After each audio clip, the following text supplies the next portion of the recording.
Did it change or it just this? I thought someone was coming in the door.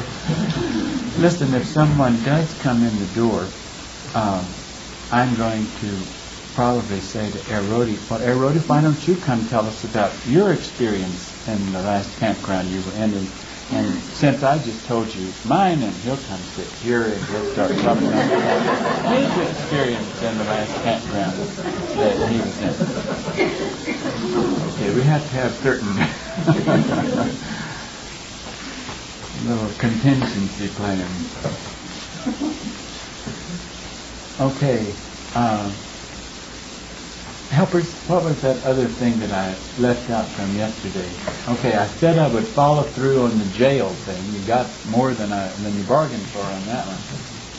And the analogy of breaking the horse. Oh, I cannot break your horse. I don't want to break your horse. You have to break it. If you don't want to break it, it isn't going to be broken. And you have to be a persistent cowboy that is going to break that horse and not let it have its own way in any department. You know, if I could just have you just perceive for a moment what it feels like. You know, we spoke for a moment about time, how time changes. When you see things in the human world, human details, and your brain is going, because you're going down the road and you're seeing those people over there and you're seeing those trees over there and you're seeing that creek down there and you're seeing all this, and the smoke comes up and you're letting your brain be cluttered. Now, it doesn't mean you need to be unkeen, but you need to learn to filter. You need to learn not to pay attention to things that have no significance to you, that are only clutter. A lot of you still unknowingly think that keenness is to be aware of every little thing, even at the human level of awareness. And you need to filter. You need to see less. That's like if your vehicle was once attracted to certain kinds of vehicles, then one of the first things you need to learn is to, when it sees a vehicle that might have been attracted to it, immediately looks away.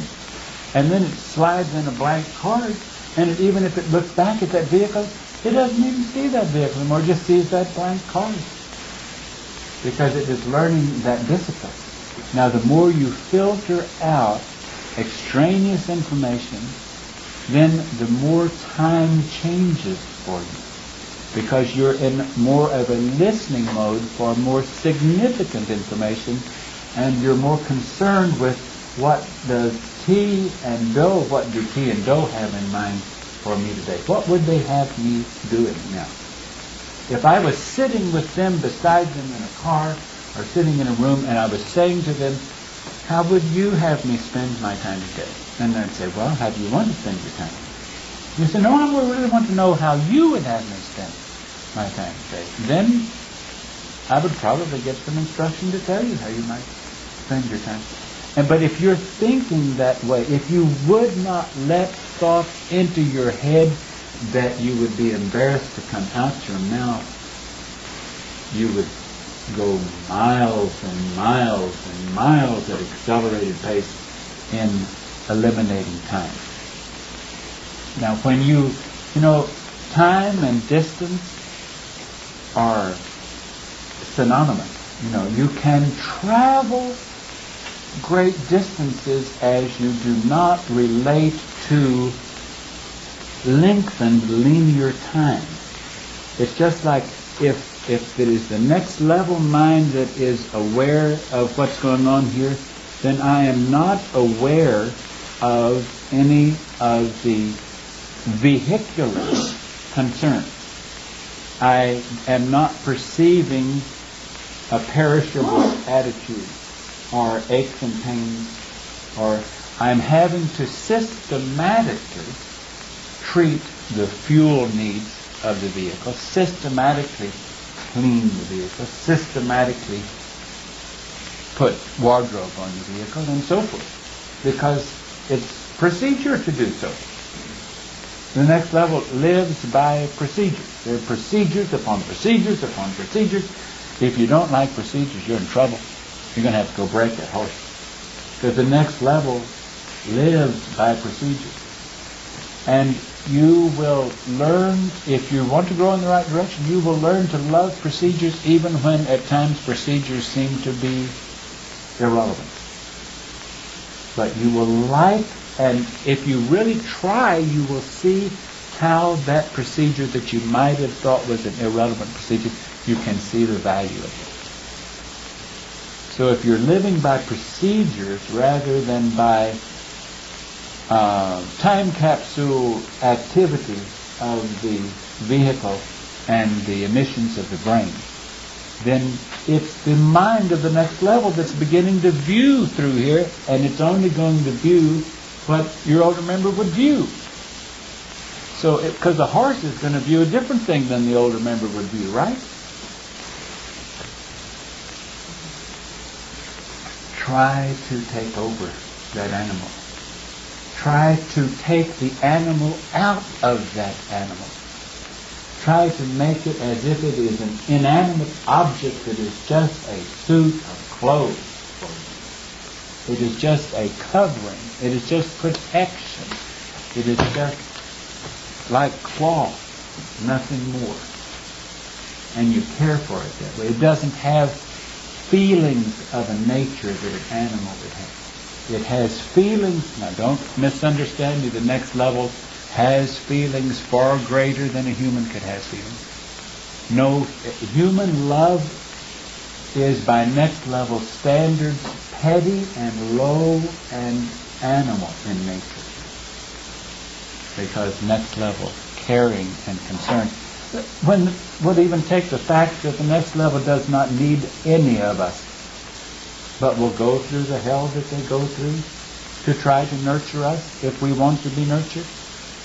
If you don't think that next level members go through hell every time they come into a human civilization in order to try to offer a chance for some to receive next level nourishment and a way out, even to become children in that kingdom, to take them through that process, what, that isn't love. I don't know what it is. Now, if what you really tune into is the human type love, then you don't belong here. Or your vehicle is having its way. Okay, stand ready. Everybody, you had your hand up a moment ago. Yes.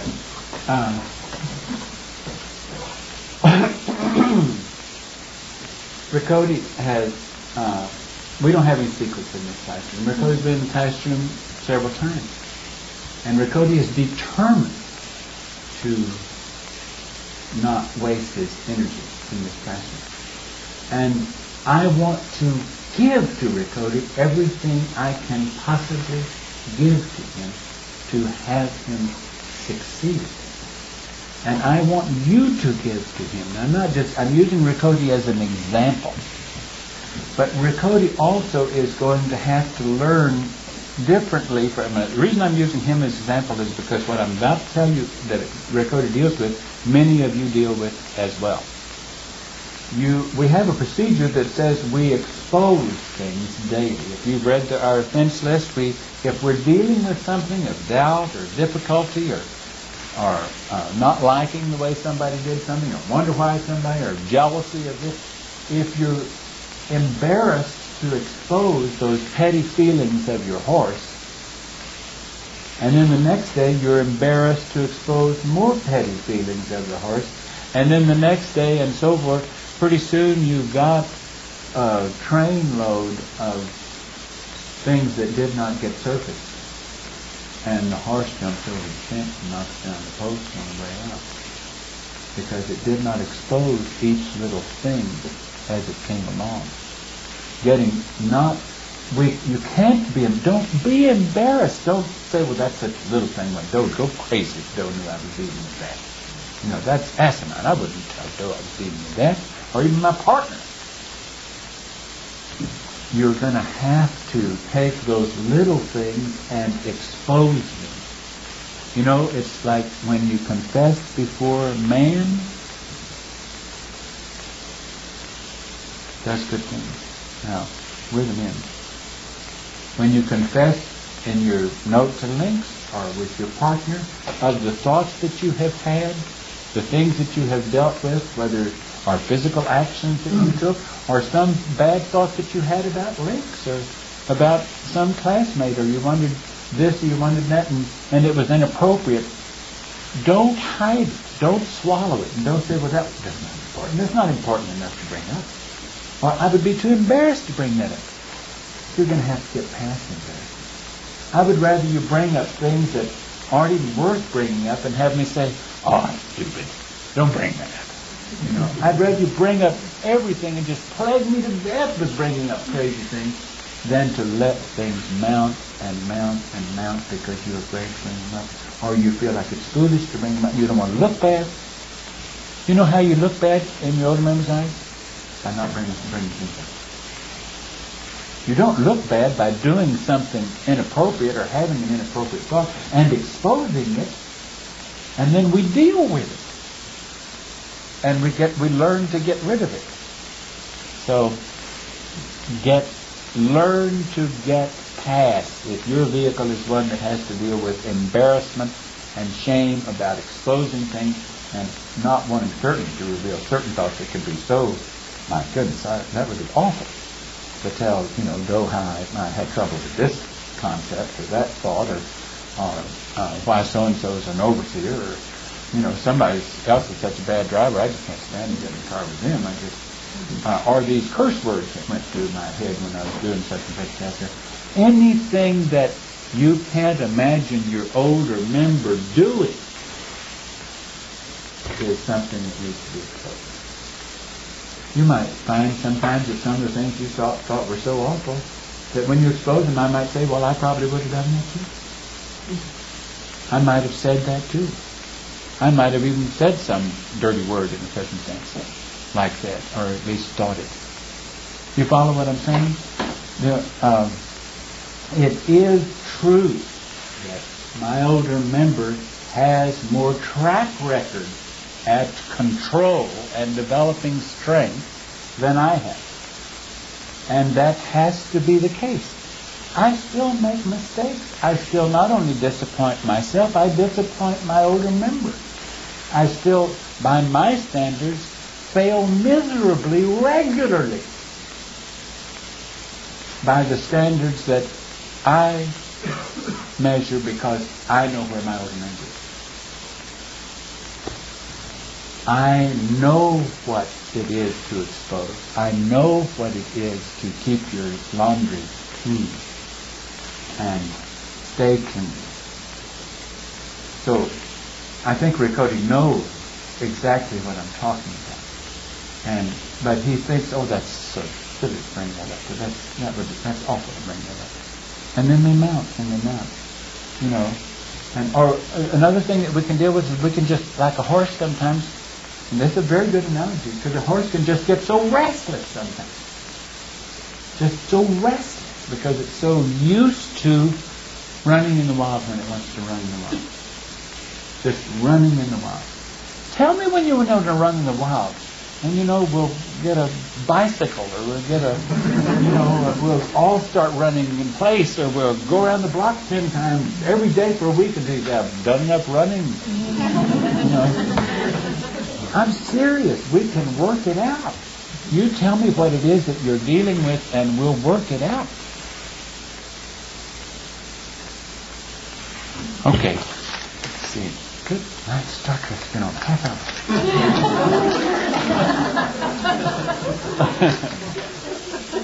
Okay.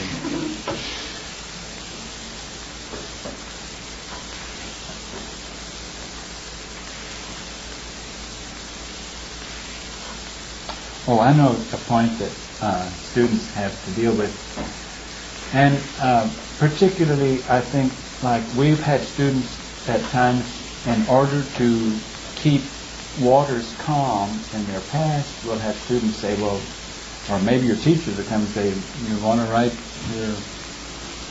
your vehicle's ex-spouse or parents a note or something and let them know that you're okay and you're doing what you want to do, and all to try to calm things. And even at times we've gotten instruction to have people get on the telephone and call them. And a lot of times the first call or two was really rough because all they hear is, "When are you going to come to your senses and get home? Get out and call it." And that's hard to take, because your vehicle loves those people, and you know that that person that's on the other end of the line is saying that because they love that vehicle that you're occupying. But you know that you're not that vehicle. You know that you took over that vehicle, that it is yours. You're borrowing it for the time that you're here, but that other plants suffer when part of its plant has been pulled away from it. And so we have to try to keep that calm. But one thing we deal with a lot with plants that hurt when your plant is taken from the group plant is they think that how could you be so selfish as to do this? Why aren't you doing something for the world? Why aren't you doing something for humanity? Does the kingdom of God do anything for the world and humanity? When the kingdom of God made it, designed it, cares for it, everything that is in it came from the kingdom of God. And now you're trying to become a servant in that kingdom. Your attention has to go entirely to that team. It's funny that, a human family can let go of one of its members to go over to Germany and work on an astronaut program or work on some startling scientific invention, and they don't have time for him. They just, we never see John, we never hear from him because he's involved in very important missions with the government, or he's in Antarctica, or he's someplace else. We never hear from him, but boy, he's wonderful. And, they just praise him and praise him and praise him. Because he's giving his whole time to a project that he's interested in. But because of the lower forces, we're giving our whole time to Satan. We're giving our whole time to anti-family, to anti-God in their eyes, and anti-humanitarian. When you are not the horse, you don't need to run with the horses. In fact, you want to not even relate to any other horses. You don't even want to remember that you are wearing a horse. You're going to try to change that horse so that you no longer even call it a horse, and it begins to hold its head up because it's proud that you don't call it a horse. You don't even have to call it anything anymore because it's just an extension of you. And it relates to your mind, not you're relating to its mind. And your new mind is not full of that vehicular emanations or its genetic package or its education. It's relating to what has been given to you by the next level. That new mind. When this surpasses all human logic, and it's the neatest, simplest little thing that exists, and it's fantastic to me. When they say that you become a new creature, the idea that you abort human programming, abort human behavior, human interpretation, human judgment, everything the way that a human or the vehicle would look at things, and you're taking in the thinking, the behavior, the programming, the mind of the next level. When you have that mind of the next level in you, and it is you because it's all that is in your container, or it's certainly 51% and increasing daily. If it's 51%, you should be identifying with it. And it's increasing daily. Then you can, and I get this, you can in all honesty, then suddenly you're saying, I am of the next level. I came from the next level. Because you did. Because you are that mind that came from that next level. Now you can't find that in human logic. And yet that is a fact, that you are a new creature. You are that mind that came from the next level. You are on that vine of the next level. You have grafted to that vine. You are from another kingdom level. Not just the mind, because all you identify with is that mind. Then that creature is no longer a creature of this planet. You were simply wearing a creature of this planet and even bringing it under control of that next level mind, that when it is you and you identify as it, you are a new creature and from that kingdom level. And you begin to perceive things as a member of that next level, from that next level. Now, and this is necessary. This is absolutely necessary. So, because there should not be a loss of consciousness for a student that's leaving this world and going to the next level. There should not be a loss of consciousness. You should be able to fit right in, whether they take that house off of you and put you in another one. You will not lose consciousness. You will have exactly the same consciousness. So isn't it going to be a better match for you if you have shut up all of the emanations of the plant you're wearing? So that when you move into a plant that has no emanation,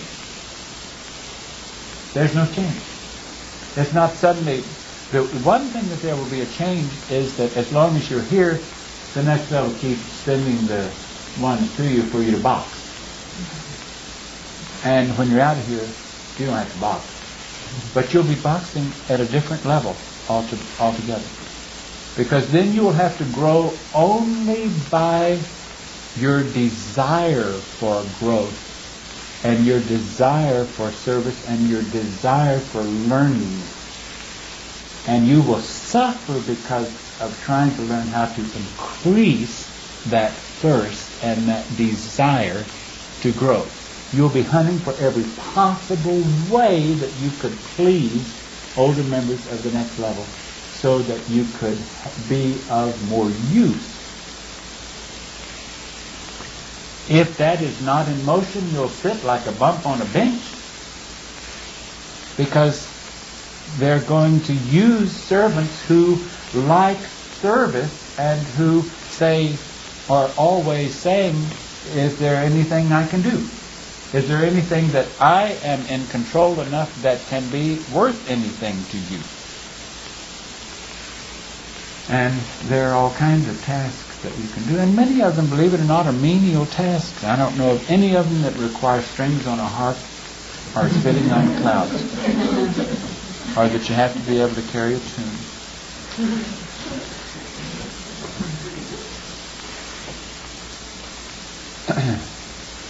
Okay. Selfishness. Don't let somebody tell you you're being selfish. The irony is, what you're doing is ridding yourself of selfishness. And yet they see you as selfish because you're working on your own change. You're not really working on your own change. You're working to rid yourself of self in order to be a part of a team, a crew, a vine, serving in the next level.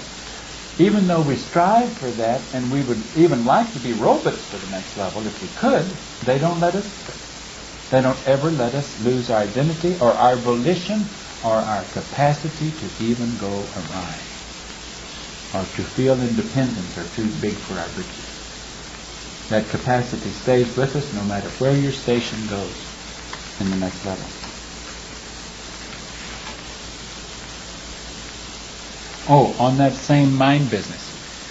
Some of you get confused when there's a discussion of, you're saying that your older member was the same mind that was in Jesus? Get this straight. There's something wrong with dough, and there would be something wrong with that container that was the mind, that container that was in Jesus, and that mind and that combination of that mind with the container that was in Jesus, if that mind would come back saying, I'm Jesus. I'm insisting that you accept me as Jesus. That means that that individual wants to be personally recognized. And that's contrary to next level ways at the start.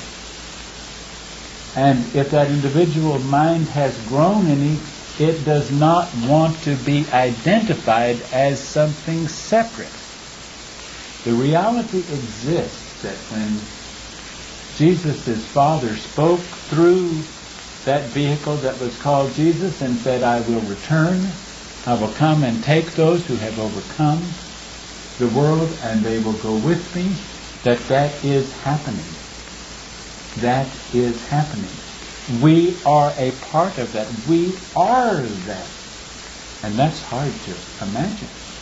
Because that's really an adjustment to accept that that's happening. That's a very difficult adjustment to accept that. But it doesn't matter which identity or what identity, he, Jesus, and go, Jesus. That's human talk. That's human identification. The same mind that was in Jesus is in me. But you've got to take it from where I'm coming from. Not from the human interpretation. I'll go one further and say that the mind that is in me is beyond the mind that was in Jesus, because we are further along. We have grown since then. The mind that is in you has grown from when you last related to members of the next level present on this planet. I don't know. I can't go down the line and say Sunodi was on this planet so many times and related to so many members from the next level and, has had so many lifetimes. And we don't do life reading in this planet. It doesn't matter. The possibility, the likelihood is that all of you related to members of the next level prior to this time. How many times is irrelevant. Even if you did not relate to the next level prior to this time, and the next level this time went out and picked you and put a chip in you and started nourishing you. 16, there's a, is it a comet? Asteroid. It's broken up into a stream of asteroids that are going right into the center of right. July the 16th. And there are rumors that the scientists aren't about to tell all of the effects that it could have on this planet, weather circumstances and environment. I think it's certainly a part of what's happening in the place. You think we're okay? Thank you, Doug.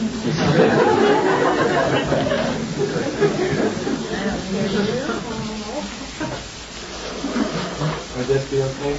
Sure. Did you say the door was drafty or something over there? Is the temperature seem okay for you? Are you cool? No. I'm fine. Are you okay, cool? No. Are you okay? No, I'm a little bit more. Okay.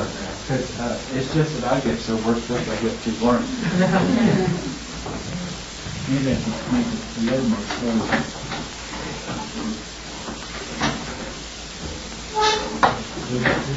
We're more concerned with your concern than we are. Well, let's have a little relation. Question? I might be wrong, but you were at the point where you can look out how we were to the next level for every time, even if not. Oh, and okay. And I would say this, and it's, if it's possible that some received a deposit of of recognition and started being nourished in the lifetime of this vehicle, of what relevance is it? Of what importance is it? The only thing that's important is what we do with the time we have with the animal we're rearing, because that's what makes us in better shape for service. Okay? Let's see what there's some other little things to put on here.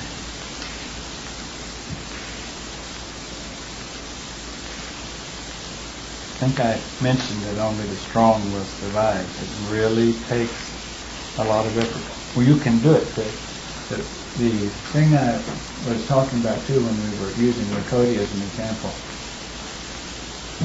let your classmates and let me participate in your difficulties.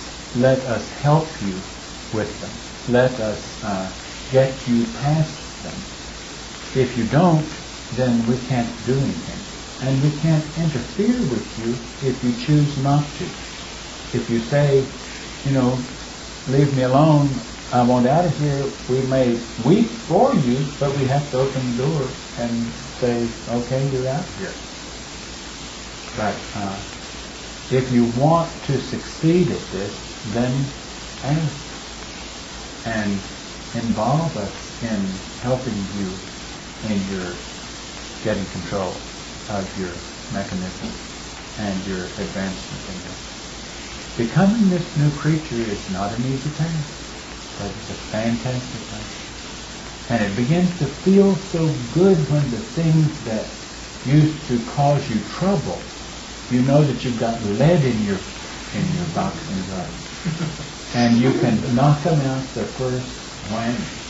And even if they come back, that you've got more strength than you had last time, and if it takes knocking them and knocking them and knocking them, it's like, what's big about this? Doesn't amount to anything. I can handle it. There's no test for it.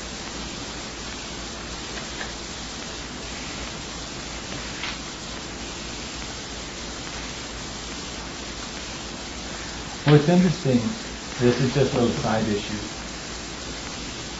It's interesting that in our classroom, a lot of the next level seems to choose an assortment of horses in the topic to see what they go through in the changeover process. And a lot of times it's easier for what humans would call less refined vehicles to make changes than vehicles that might appear to be more refined. It's funny that addictions are not confined to sex, drugs, food. Addictions can be addictions in context, addictions in perception, addictions in a certain structure of belief system that can give. Some people aren't comfortable unless they have a certain structure that is supportive of them. And to let that structure fall apart, board by board, until there is none of it there, is a very difficult process for some. That's why some of the vehicles by human standards that may have had opportunities to become more refined, maybe more education, maybe seen more of the world, maybe better vocabulary, maybe learned a little bit more of this or a little bit more of that, might find it more difficult than some who didn't have those things to become addicted to, didn't have that to deal with. But at the same time, those less refined have to deal with learning to become refined by next level standards. Learning to refine all kinds of behavior and control in ways far more demanding than refinement in the human way.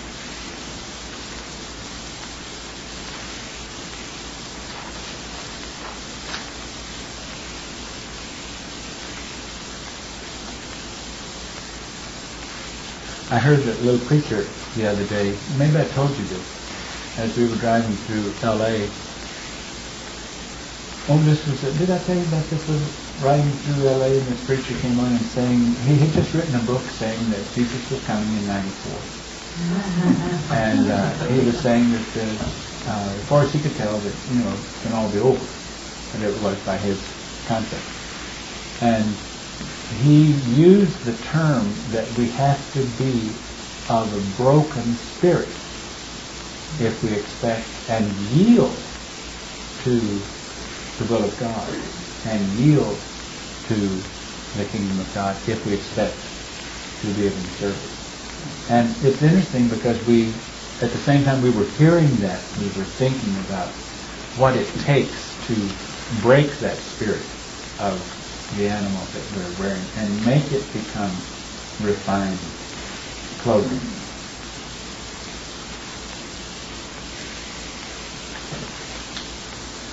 I think I spoke a moment last night on this one, but I have to say it again because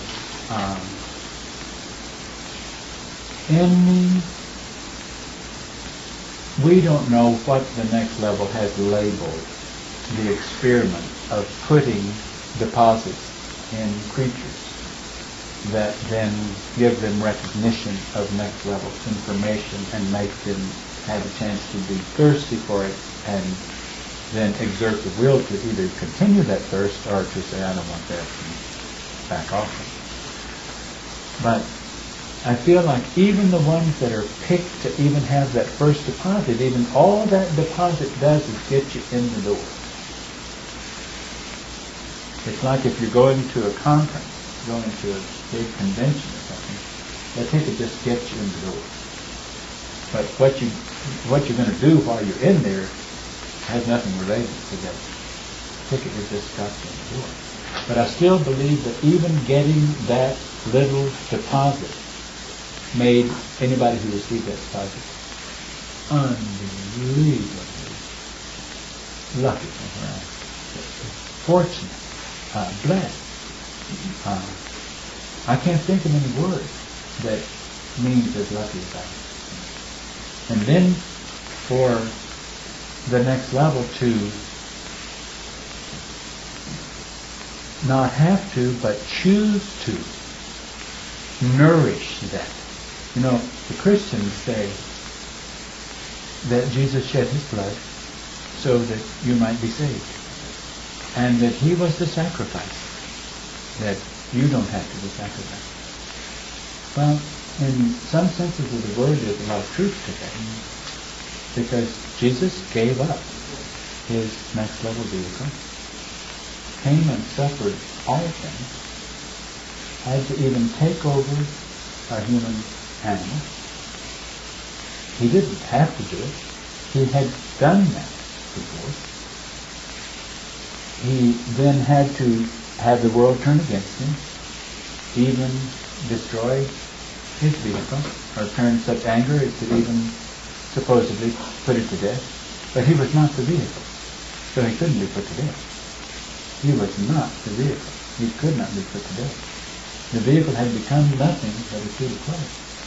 Now, whether or not Jesus in body walked out of the tomb is irrelevant on that subject. Totally irrelevant. When I hear Gene Scott say, if there was not a resurrection of Jesus, I'd throw my Christianity away. If Jesus didn't physically resurrect, that my whole belief in the concept of Christianity is because Jesus physically resurrected. He doesn't even know what the next level is all about. To think in terms of the value of a physical resurrection. I'll say this way. Jesus physically resurrected, but it was not his body. It was not the flesh body.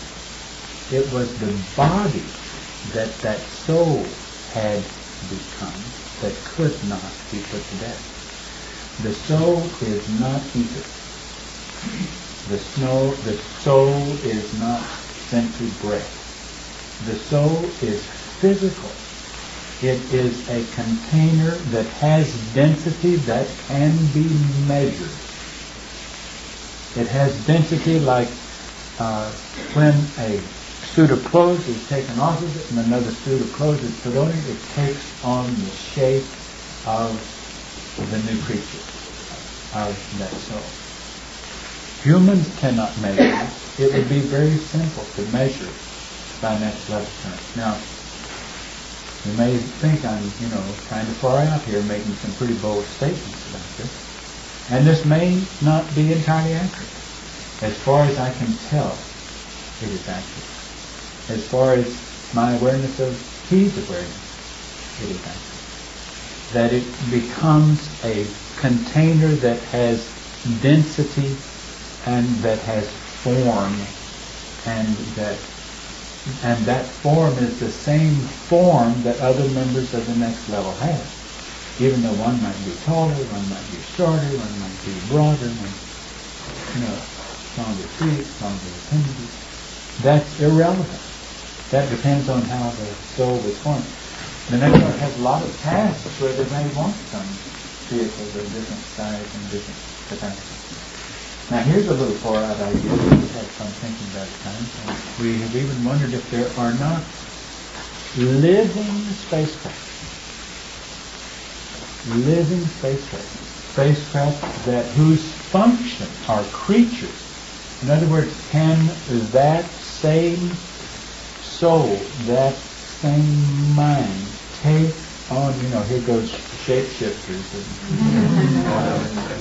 take on the form of a spacecraft, take on the brain of a spacecraft, take on, even though it can be living, pulsating, not human-type flesh, but like next level type. It can be an object that can change its frequency so that its molecular structure is changed. It's interesting that Daniel Fry, in his experience from White Sands to New York and back, kept speaking to the spacecraft, and the spacecraft kept speaking back to him. And at times he wondered if it wasn't a living creature. There have been reports of people aboard spacecraft that seemed to be living creatures. It was interesting, I can't remember the name of that film now, that there was a spacecraft under the sea. Right? Yes, I guess it was. That was an interesting concept. If the next level can make creatures like these, who's to say the limits of their mold? I mean, what they can do.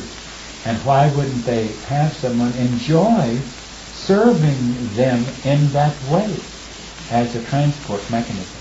And think of the interest in training and programming it would take to serve in that capacity.